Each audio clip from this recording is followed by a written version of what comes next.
So, Kyra, let the people know who you are, where you're from, what do you do, etc., and we're going to take it from there.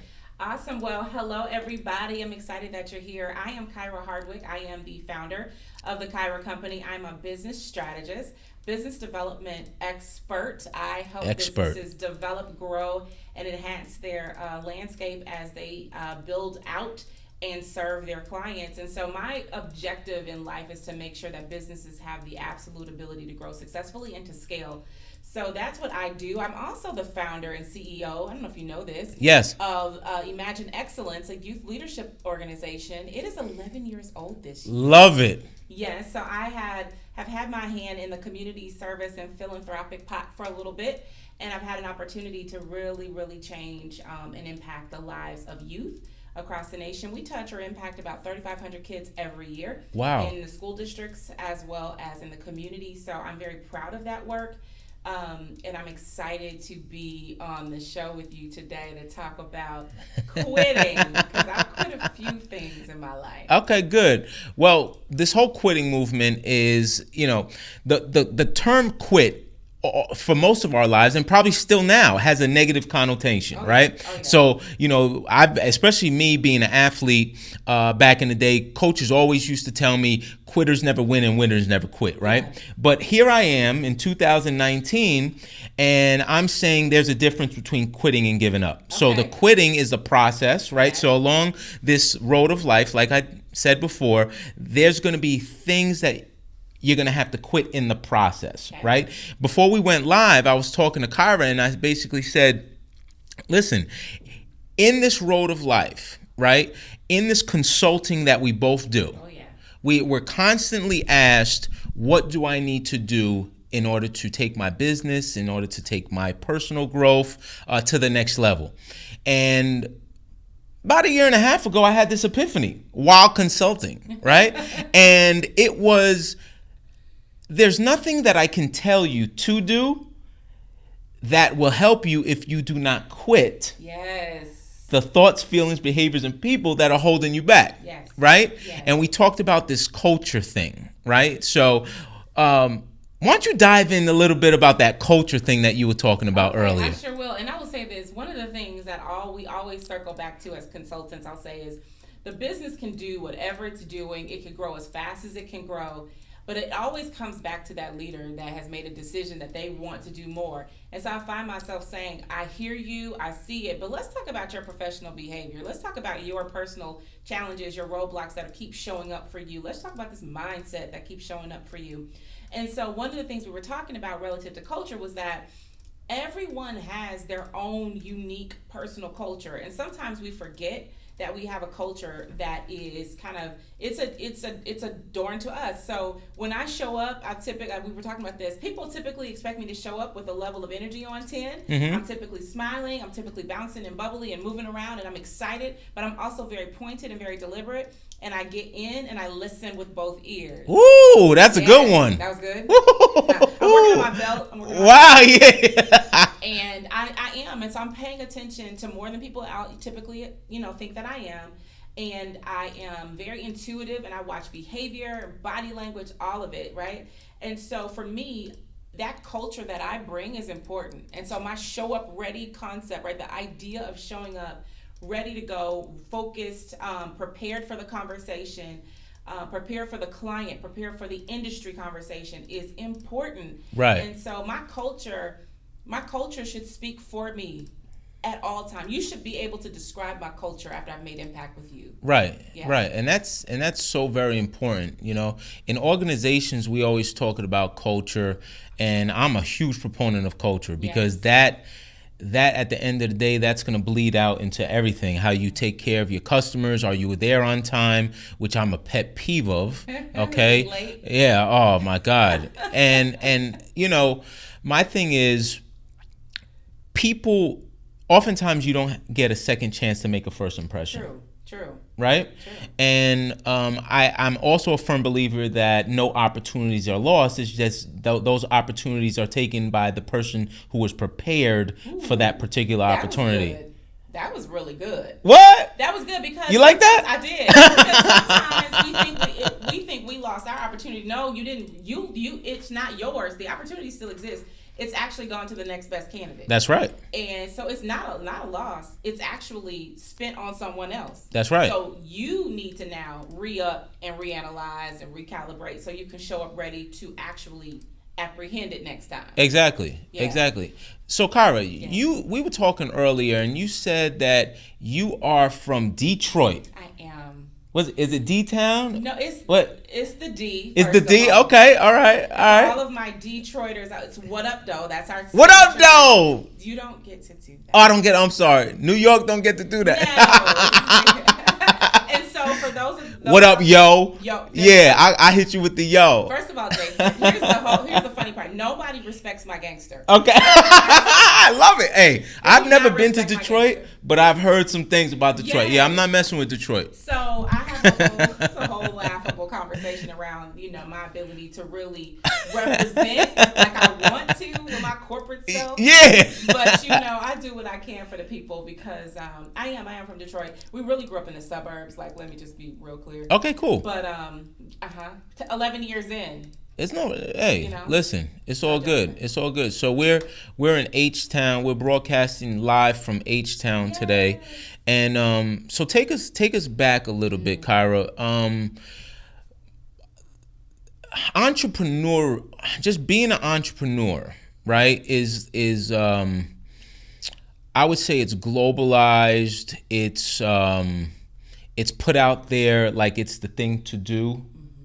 And it almost is put out there like if you're not an entrepreneur, you're not doing it, right? Like you're not successful, right? So for me, I still have a corporate job and I consult as well, and that just works for me, right? So I don't necessarily need to go out there and just be a full-time entrepreneur, but I do have an entrepreneurial spirit, and I do like to engage in various entrepreneurial activities. Yes, right, right, exactly. So that being said, take us back into your history, Kyra. Did you have like a corporate job, and did you ever have to make like a leap of faith to leave that corporate job to do the Kyra company and everything like that? Yeah, Jason. So 15 years, hard time in corporate America. I worked for some of the most amazing corporations.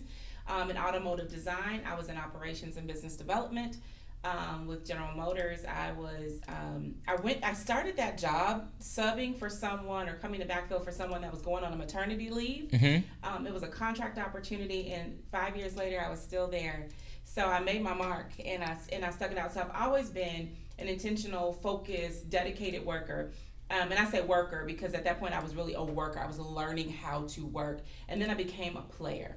And then once the declination of the automotive industry occurred around 2008, a little before that, actually, it was going down. About 2005, I took the leap into healthcare. And I worked for Blue Cross Blue Shield of Michigan. And so I worked for some of the largest corporations in the nation. Right. And in operations, in service, in the space of developing solutions for the business lines.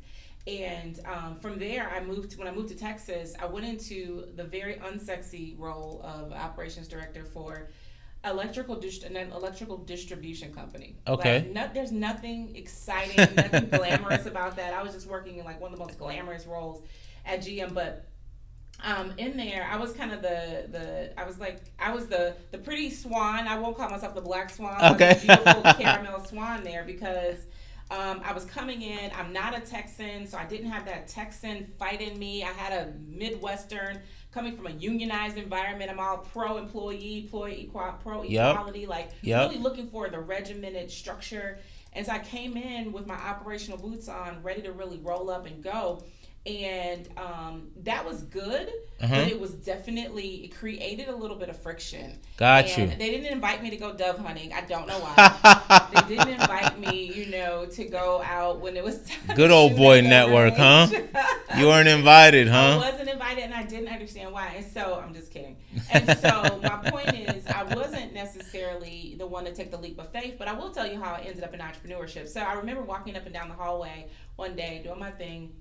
And I was like having this conversation with God in my head, and I was like, come on, God, I'm ready to do my own thing. I want to be on my own. I got more to do. Like, there's more to my life than this. I'm having that whole, I can do better chant in my head. And probably about 2 weeks later, I get a call into an office. They're like, "Hey, did you get the meeting notice?" I'm like, "What meeting notice?" I'm like having the best day of my Okay. week, right? Right. And I look and I'm like, "Why is the VP of HR in there? Like, what's going on?" And I go in with the CFO and the VP of HR, and Jason. That was the conversation. Hey, What? we decided to do something, and it doesn't include you. Okay. So, we're going to go ahead and let you go. Uh-huh. And so there's nothing on the table. There's no paperwork. There are no documents. And so I'm like, where's the paperwork at this point? Because I'm really, really one of the highest ranking African American leaders there. And I'm like, where's the paperwork? Like, come on, guys, let's do this right if we're going to do something. Right. So about 30 minutes, 45 minutes later, they had some paperwork, and it was associated with the check that'd be coming. And I definitely was on my way out. And I've always had an entrepreneurial spirit, to not take this the long route, but I've always had that. I just didn't know that I was going to be escorted into it in the way that I was, because I had been running my nonprofit, like doing both. I've been doing my nonprofit for a long time, but I just put my backpack on, go to lunch, come back, and Right. So it was a different game. So it wasn't necessarily a leap. It was like almost you got forced to leap. Yeah. See ya later. Well, that's it. Well, there's still a level of leaping with that, because you could have chosen to go back to corporate America, corporate environment. I did. Actually, I did choose. Okay. I was trying to choose. And so I have a stack this thick, and I've kept it because at some point I'm going to write a book. Okay, and put it on the table with it, because there's a stack this thick of no's. Okay. From some of the most amazing global organizations in this nation. And I remember getting a call, like my fourth round, for a major international insurance firm.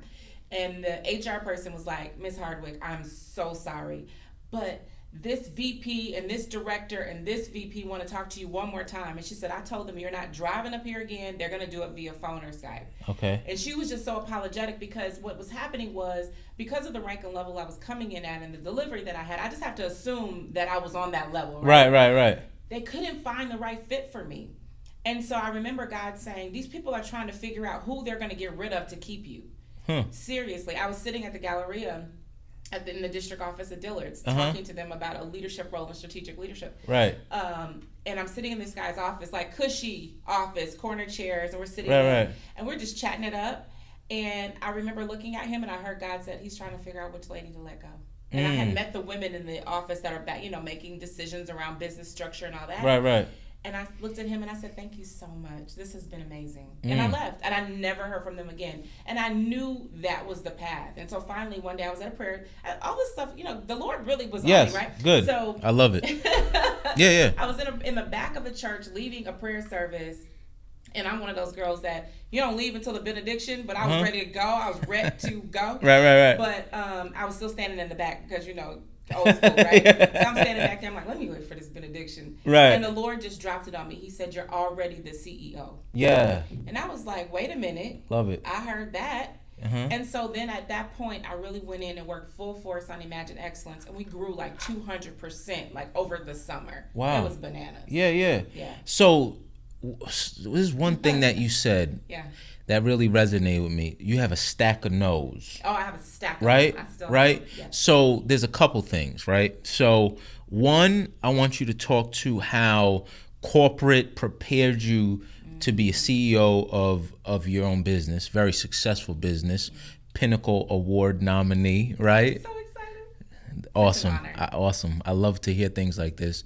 And then, so one, how did corporate America kind of cultivate you to lead your own business? Yes. And then number two, what did rejection and the no's do for you to kind of build that, let's go back to that word culture, right? So that Kyra Hardwick culture.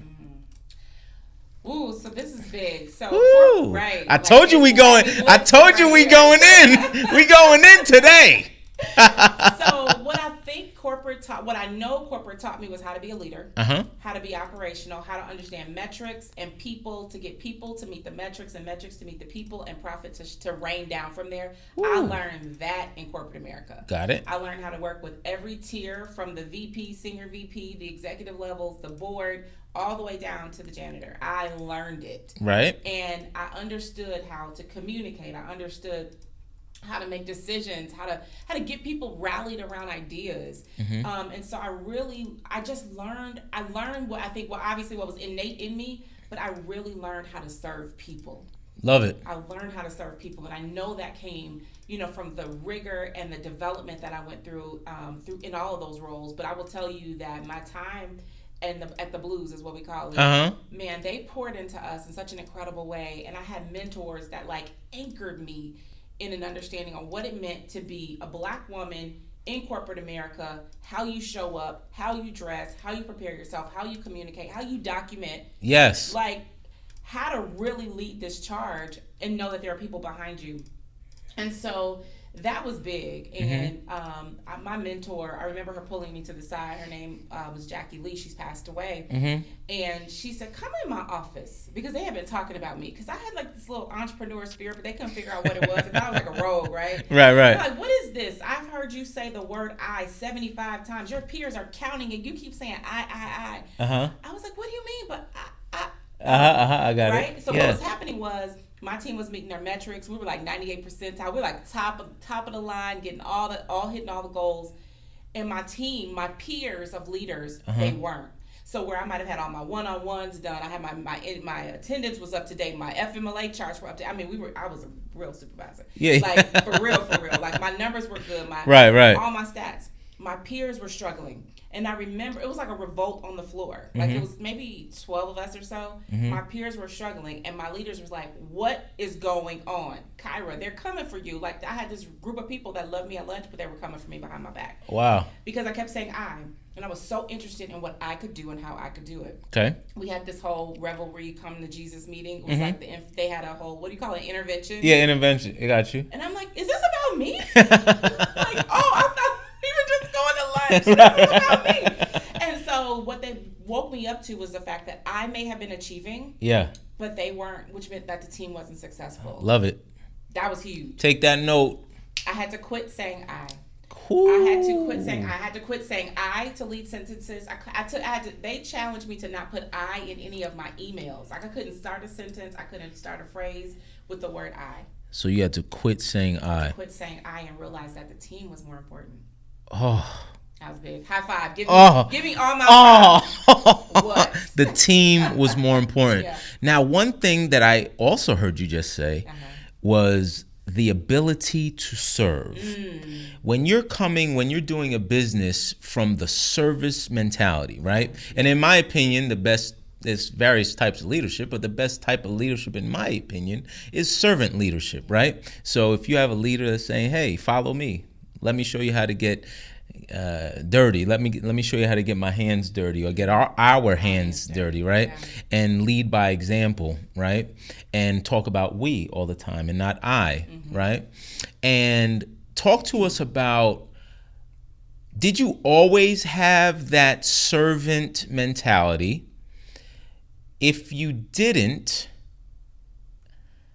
what did you have to quit in order to have that servant mentality? Because I told you we going deep today. I'm just saying. Y'all are going to get the tea.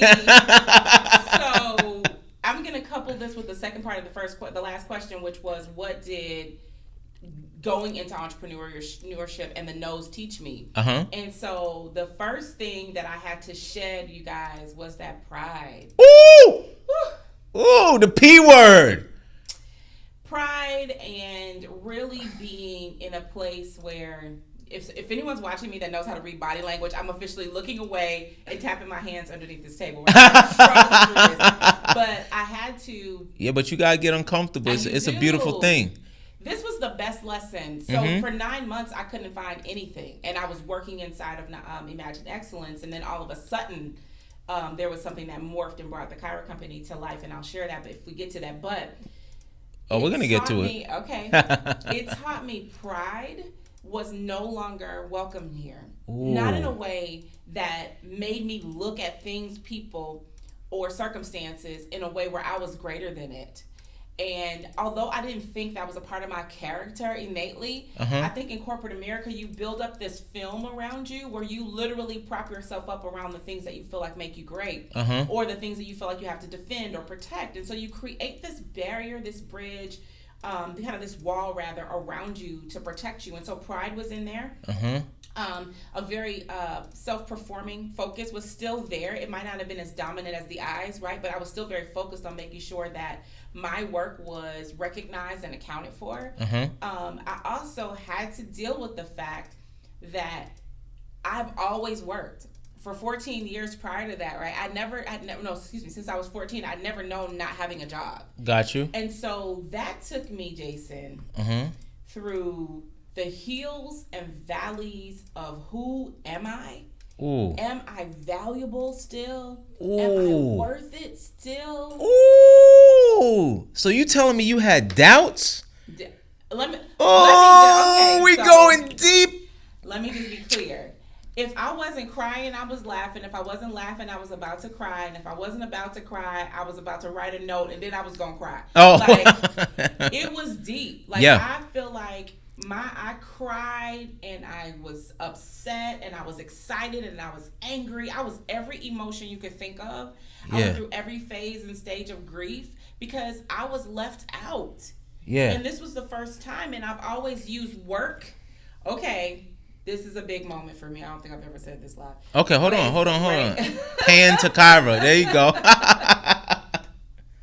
The first time I had to acknowledge that I used work as a method of survival. And I don't mean to make a paycheck. It was my method of mentally fighting through circumstances, not facing things I needed to face, moving through life so fast that I just tried to use work to kind of buffer myself between disappointments and heartache and all of that. Yeah. And so work became my identity in a lot of ways. Yes. And God had to break all of that down. So it took 9 months for him to break that junk down. Can you imagine what 9 months of ups and downs felt like? I mean, it was massive. I saw, with Instagram and Facebook and all that good stuff.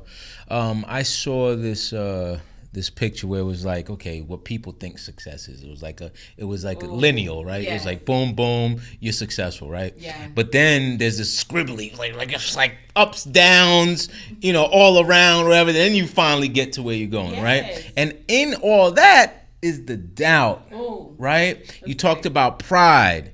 You talked about ego. Yeah. Like we talk about ego when my wife and I, we were doing marriage counseling. Our counselors said that ego is edging God out, right? So that's what we always try to, and when we take it back to serving, we always try to outserve one another, right? So, and then, the pride, it's so powerful when you have the ability to discern, right? When you're proud and you have this pride about yourself, because this pride will hamper you from outserving. Right? And when you know that your job is to try to outserve, and it's a healthy competition where, I'm really taking care of you. Yes. Right? And it's okay, so go ahead, go deep. I could tell, Kyra, she was just thinking, should I really go this deep? Yes, go that deep, Kyra, please. Since you put it out there. But that's a big thing. So the whole edging God out piece becomes the challenge, to avoid doing that. And it's not like this conscious thing that you're doing. It's really kind of this subconscious occurrence that happens as you get into the throes of what you think is your normal pattern of life, right? Right. So having gone through a lot of that, right? Going through whatever variations of marriage counseling, all those types of things, even raising children, right? You start to look at, man, my kids are like a complete mirror back at me. I look at them and I learn the lessons that they're teaching me. And I'm a lover of music, and India Ari has a song and she talks about love, and she says, I'm ready for love. And one of the things she says is, I'm ready to learn the lessons that you came to teach me. Like, what you came to teach me, I'm ready to learn. And I look at my kids and I think that very same thing, like what they're here for. Yeah, definitely. I'm ready to learn the lessons that are coming back at me, because I'm looking at what I've sown into them, and my goal is to always give them my absolute best. Right. And to give them the best lessons, even if it wasn't the way that I did it, but the better way. Yeah. And so I look back at them and see that come back to me. And so that's one of the things. And then the other side of that you hit when you are in covenant, one of the things that I've recently had to quit, right, was a very long, lifelong, supposed to be relationship, and of 22 years. Wow. And the decision that I made to quit it was not because of some immense scandal or something like that. It was really because I started to see. Now, remember, I've gone through some very significant pivots in my life. And so really seeing and meeting Kyra again, right, that was powerful, you know, going through the loss of that job, and you recognize who you are and what you do and how you bring it to the world. Not like your job, but like who you are, like what's inside of me. Yeah, yeah. And so what I started to see was that was changing. And I started to see that I was losing the core of who I was in a way that I wasn't willing to lose it again, right? I wasn't willing to lose it again. And it wasn't that it was the person, it was the circumstance. If that makes sense. Yeah. And so there were enough variables inside of that circumstance that caused me to have to raise the flag for the final time and say, listen, I don't think that this is going to continue to work for me. Right? Yeah. And you can feel yourself shrinking, and whether it's visible or not, right? Yeah. When you feel yourself shrinking in a way that you can no longer, it was impacting purpose. Ooh. Okay? Yeah. And so when I knew that, it's hard to make people understand that, and I don't really care if you understand it. I was my life, right? Yeah. But what's important to me is that when you're in a covenant and you have the need to outserve, outgive, right? You want to do those things. But when it becomes a question of, is it authentic, right? Is the covering consistent, right? Yeah. I'm a huge giver, not just of things, but I'm talking about from my, Sure. from my belly on a consistent basis. And the depletion became so significant, the refilling was so limited. Yeah. And you can't go and open up your cup to be filled everywhere. Yeah. Right? No doubt. That's where you find yourself in danger. And so when you find yourself in a space where you've got this desire to outserve, outcover, or cover, but you find that there may be some thinning, I don't know, in the tissue or the fiber of it, it's scary. Yeah. And it will cause you to really become very small. And when you become very small, it's very difficult for you to be at your best. Without doubt. So, and however you look at that and see it, and a lot of it was like, for me, being authentic and having clarity is the most important thing that I could ever have in my life. Yeah, and without doubt. So quitting for me was realizing that we had fought that good fight and that it was time to close that book. Yeah. And then start to write another one. Quit keeping the book open when it needs to be closed. That's tough. Right? It is very tough. And this whole quitting movement is not for the faint of heart. I tell people this all the time. And, you know, even when I started this quitting movement, I know people would look at me and say, this dude is crazy, right? Yeah, because even when I travel, I'm always in the airport with I quit shirts and, you know, my quitting shirts. And there's some people that say, come on, you ain't a quitter. And there's some people say, I need that shirt. So I'm going to figure out a way to sell these shirts. Well, you're sitting with a business developer. Oh, shit. Hey, quitters shirts. There it is. Bang, bang. But one thing I heard you say is actually, you said a lot of good stuff, but raising the flag, right? So as you look at this image right here, when we develop this image, it's really a revolution. And when you really think about a revolution, it's like, okay, I'm sick and tired of being sick and tired. Come on. Right? So you're like, okay, I'm tired of being in this rut. I'm tired of being stagnant. I'm tired of not progressing. And I really have to look myself in the mirror and be honest and be brutally honest with myself and saying, listen, you cannot continue going down this path. Yes. You're really going to have to look at the things that you're going to have to quit and stop doing, the thoughts, feelings, behaviors, and people, you know? Another thing that you said, Kyra, was reintroducing yourself to Kyra. Yeah. So many times we get lost, right? We get lost and we don't even recognize the person that we're looking at in the mirror. And like, Jason? If you Kyra? make me cry, Jason. No, we're not gonna cry. We're not gonna cry. But this is deep, right? It's real. And this is but you have to bring yourself to that place. And I was, as a matter of fact, I was in a consulting situation last week or so, and I said we have to spend the majority, we have to be comfortable being uncomfortable. So you really see true growth when you're operating in uncomfort or discomfort, when you're operating in discomfort for the majority of the time. So we always talk about, the 80-20 rule and all that stuff.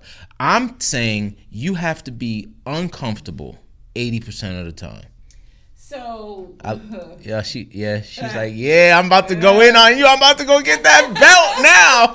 That's mine right here. I earned it. Let me tell you something. I earned it. But that is very true, and I think you get the best when you get the friction, right? So you get the friction. No one self-selects to be in the space that some of us look at and call hell. Like nobody self-selects for that. But that's the best place. It's really not hell. It's really like the best proving and growth ground you could ever be on. Right. And you talk about it after the fact, right? But I think, like even now, because that decision, that quit that I did, that was significant in my life, was not that long ago. It's like very recent. Like I'm still in the process, right? Okay. And so for me, I've had to face me in a whole new way. Yep. Because all I've known was that for 22 years, right? I've known myself in this role, or I've known myself as this person and connected in this way. And so I had to unlearn a lot of behaviors. I had to identify triggers and methods of behavior that I have that are not productive. I had to identify my own challenges, right? And now that you are clear to do that, the growth that happens here becomes like freaking monumental. Yes. And I'll talk to some of my girlfriends, and we chat about it, and they're like, Kyra, the other side of this for you, like the growth side of this for you, like that personal growth, whatever, we're scared of what's coming on the other side of this thing. Like we're like, you're still showing up consistently. But now we're like, you're still doing that in the midst of growing? Right. I'm like, y'all, my journal is by my bed. Okay. Like, I don't go to bed without jotting down where I am at emotionally, what I'd like to see happen, the gratitude that I have, the joy that I have, the triumphs that I have. Yeah. Yeah. Real quick, journaling, is that something that you recommend for people to do? And how has that played a role in your growth? So the one thing that I quit in terms of my behavior was to stop bulldozing past situations and events in life, right? Yep. I had to stop, face, and focus. And so the journaling has become my sounding board. So I go back and read my journal. I go back and read my entries. I go back and read, and I'm a visual learner. So I'm drawing, it's graphs and charts and flowers and all kinds of stuff. So I'm creating a space that brings me joy. And so I go back and I read the words that I said. I give them back to myself because whatever that inspiration was for that moment, I may need it again, so I go back and pick it up. So my answer to you is yes. Another tool that I love, and my best friend gave me this. Okay. It's one of the best things I think I've ever done, which was to pull out my phone and do an audio recording. Okay. Audio record when I'm in my car, when I'm having whatever moment I'm having, right? Because you need a filter. Yeah. You cannot just show up on people and explode on them. You need to talk through certain things. So if you see me in my car and I have my headphones, I'm talking to myself. So when I get to you, it's good, right? That's real good. Yeah. And then I go back and I listen to it. Because you know what you're not going to do? You're not going to bold-faced lie to yourself. Yeah? I've corrected myself. I'm like, this is how I feel. I'm like, no, Kyra, that's not real. This is how I really feel. Grasps air, right? And check it out because that's a real emotion. But I can't walk around like that. I can't walk around with that frustration in me like that. It's got to come out. Right. Because I need my head clear and I need my heart clear so I can be me. Right. And so I go back and listen to it sometimes. And I reconnect with the words that I said. Right. And I go there. I mean, that helps me not like throw up on social media too, right? It right. helps me not like give it to my kids or give it to my friends and family. Without a doubt. You gotta Without find a way to let it go. Release and words are so important. You live and die by the tongue. I've learned that the hard way. I've learned that the hard way in my life. Tell us about that, Jason. I'm telling you, I had to quit. One of the biggest things that I had to quit was, one, being impatient. And then I also had to quit using my tongue to be negative, be pejorative, not use my tongue to edify, to uplift, to be positive. This whole quitting, and big shout out to Wifey, she's out there. I know you watching. She really played an instrumental part in this whole quitting movement for me. Because she held me to the fire, and she didn't allow me to go back in old ways. Yes. I think it's very important when you embark on this quitting revolution and this quitting movement that you have to have an accountability partner. Yes. And not a yes man or a yes woman. And you have to have a real friend. Like, you really have to have a real friend that is willing to look at you and say, that's not right. That's wrong. Because so oftentimes we have people that, know we doing wrong, but for whatever reason, they just gonna keep on edging you on and keep on, gassing you up. So talk to me about accountability partners, and how about quitting some people that maybe, and you don't gotta say no names, but maybe quitting some people that just weren't in that season anymore. Sure. Right? Absolutely. So I'll start with the first part. Accountability partners, critically important. And I have one best friend that I've had since I was 17 years old, right? Yep. I have other friends that have been in my life probably since I was 13 years old. And I have girlfriends that are for this season right now that are loving on me and walking me through and not taking my stuff. So here's the thing I was going to say, and I was going to ask you if you have the same challenge. Okay. Because we kind of command our space when we show up, right? We have a presence that kind of aligns with being in control, being aware, or being the authority sometimes. People will nod and say yes, or like high five you and thumb you by, and they really probably should have been like, that wasn't good. I didn't understand that. Like, they don't challenge you. Right. The first time I've had someone in business, shout out to my beautiful, beautiful, beautiful partner in the PR space, Misty of Misty Blue Media. Okay. I did a strategy session with her, and somehow in the midst of the session, this woman told me no. She told me, stop doing all of that. Why do you have to do all of that? Who are you trying to prove yourself to? Right. And I leaned back and I just looked at her and I said, really? You think it's too much? Yes, Kyra, doesn't make sense. And I remember being so excited that she told me no. Right. And I did a post on it. And as a matter of fact, it's on my highlights on Instagram. Is. Because I was like, she told me no, but she told me no because she cared about me. And she told me no because she could hear my heart. Exactly. And so when people can hear your heart, know who you are, understand what value you bring, and they really can check you. Now, there's only so many people that have that kind of access. Yeah, yeah. But there's trust, right? That has to be acquired. But I want them in my life to tell me no. Yeah. I want them in my life to say, think about this. Nope, you're not using all your tools. Go this way.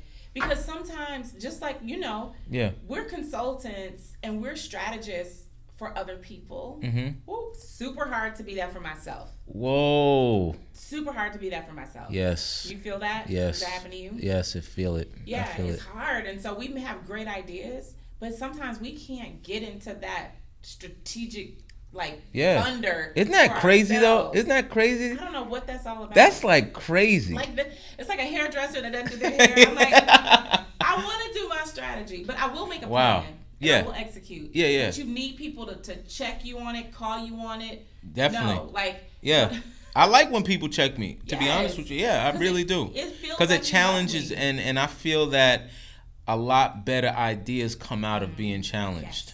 Yes. I feel that it takes things to the next level. Yeah, they come out of that space where you were saying you need that friction and those hard spots and that iron to really sharpen you. Right. There was an analogy I heard about keeping the catfish in the water, because even if it's just a fish tank, right? But the other fish will get lazy and think there's nothing to fight for. Yeah. Right, but if you put a catfish that's a bottom feeder, you always think there's danger or something lurking around you. Right. And you can call it a shark or whatever you want, but it's something about keeping that driver in the water. And it could be it doesn't always have to be to, the worst moment of life. It could just be that one thing that keeps you accountable. Sometimes it's my daughter. Yeah. Sometimes it's my daughter. I was leaving the house and I said, hey, I got to go do an interview. She was like, an interview for like what? And I was like, oh, no, a podcast. She was like, oh, I thought you were talking about like for money, like a job or something. I said, why? What's wrong with that? You don't want me to get... Mom, she was like, you're too far in the game to go get a job. I love it. Like, no, I was like... okay. Yeah. And so for those moments, for the entrepreneurs out there that are full in, that are like, shoot, sometimes that 1st and 15th sounds real good. Yeah. Me too. Yeah. But sometimes it's just not in the cards. Definitely. So let's take it home here, Kyra. Okay. So if this whole quitting movement, we're trying to help people out there. And that's the real reason why I always say we have to be brutally honest. We have to be candid with our viewers.